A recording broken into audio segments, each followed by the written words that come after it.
২১ August grenade হামলা, তারেক রহমান বাবরসহ সব আসামি খালাস।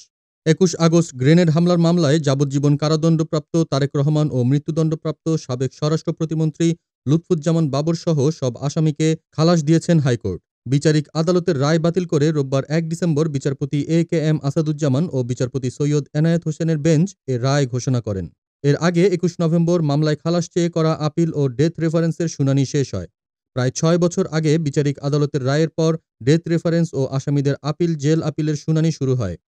নতুন প্রধান বিচারপতি সৈয়দ রেফাত আহমেদের অধীনে বেঞ্চ পুনর্গঠনের পর মামলাটি বিচারপতি এ.কে.এম. আসাদুজ্জামান ও সৈয়দ এনায়েত হোসেনের বেঞ্চে আসে।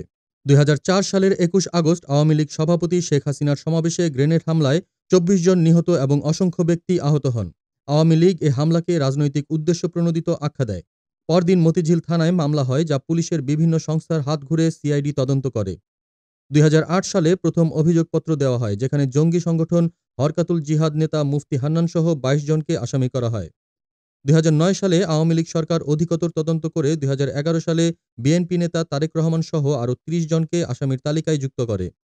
অন্যদিকে জনাব তারেক রহমান, লুৎফুজ্জামান বাবর বরাবরই নিজেদেরকে নির্দোষ দাবি করে তাদের বিরুদ্ধে আনীত অভিযোগ অস্বীকার করে বলেন, তাদের বিরুদ্ধে আনীত অভিযোগ পরিপূর্ণভাবে মিথ্যা, উদ্দেশ্যপ্রণোদিতভাবে ফ্যাসিবাদী কায়দায় বিরোধী মতের রাজনৈতিক নেতৃত্বের দমন কর্মসূচির একটা পরিকল্পিত এজেন্ডা ছাড়া অন্য কিছু নয়।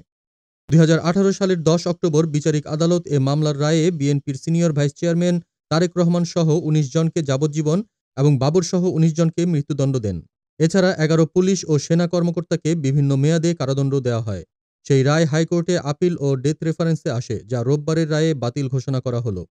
আদালত এ মামলাকে অবৈধ বলে উল্লেখ করেছেন। দেশজগৎ ডেস্ক নিউজ।